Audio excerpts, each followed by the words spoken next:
Batwoman number 7, written by W. Hayden Blackman and J.H. Williams III, art by Amy Reeder. Last issue had a whole bunch of intersecting plots, but the main part of which was Batwoman was attacking the hook-handed guy who killed Bet in some underwater lair of Medusa, I think. This issue picks up, same thing. He's basically threatening her, being like, hey, you remember that blonde chick you killed? Well, now I'm going to attack you because I'm going to make sure you can never hurt anybody again. And she throws him around and then rips off his hook hand, which there is a voice coming from the hook saying, don't take my body from me.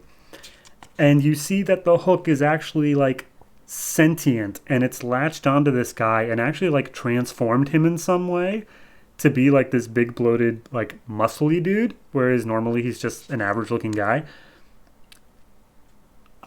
I have no idea what this is. Apparently the guy's name is Rush though. Fine. Anyway, as she's trying to figure out what's going on, the leader of the Medusa or whatever, Falchion, I'm going to call him, he steps up and he's got his own little monster squad here and it's just like, oh, don't worry, Batwoman, I love all my monsters. And yeah, we see the entire horde of them. We go back 3 weeks ago to Jacob Kane's story. He's in the hospital with Bet and he's just recounting like how Beth and Kate were pretty identical growing up, but they just had little idiosyncrasies that kept them different from each other and showed how they were always different.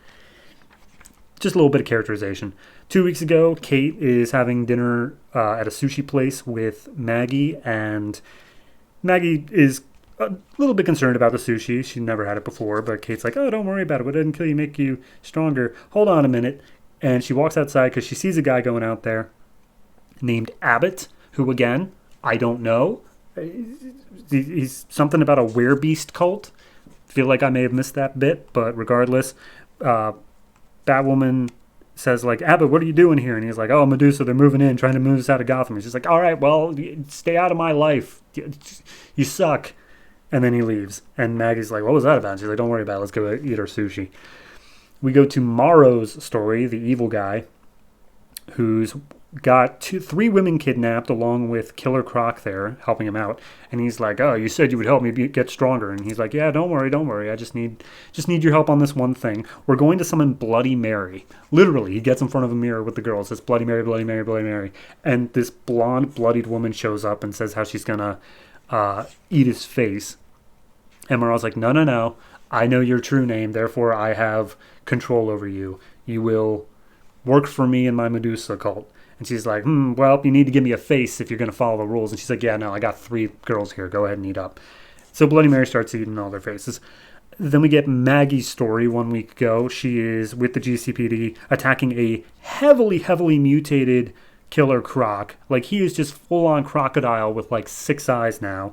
And they're like, okay, well, this is a thing now. And Killer Croc is literally eating the people on his side at the same time. So as the rest of the Medusa cult are trying to escape, there's some lady here who I don't recognize, saying her name is Soon. And she's like, all right, you guys run back to Falchion and I'll take care of things here. And also don't worry about Abbott. He's no longer a complication. So something happened to Abbott. But Maggie jumps in the back, gets Soon into handcuffs and says, like, all right, we're going to put you in the sweatbox until you tell us everything you know. Then we go to Chase's story 1 week ago. Basically given new tech to Batwoman, including a throwing dart that is sentient and responds to vocal commands, and new electrifying gloves.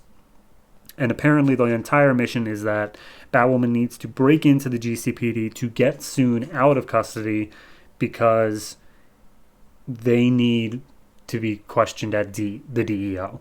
Like, it's just a thing of, all right, well, need to get our hands on her because it's a bigger deal than they think it is.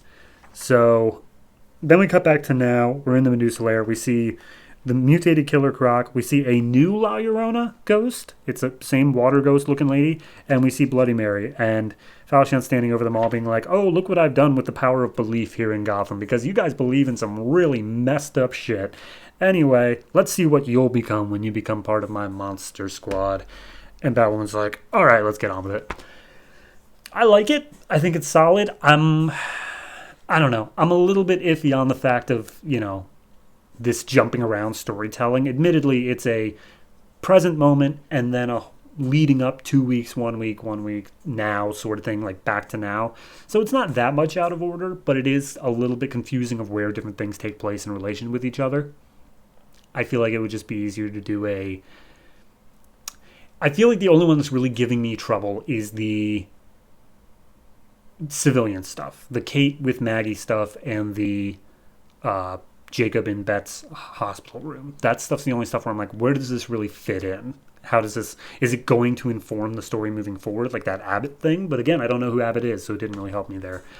But no, I like the story that's telling. Amy Reeder's doing a great job on art. The layouts aren't quite as fantastical as they were with, I think it was Hayden Blackman on the last arc, but it is still different. It's different than you're going to see in any other comics. So I'm enjoying that at the very least. Overall, I'm going to give this one a 7. I think it's very well done, but it does still have room to improve. So we'll see what they do in the continuing sections of the story. Probably keeping the out of order storytelling, which is kind of a letdown, but I'll get used to it.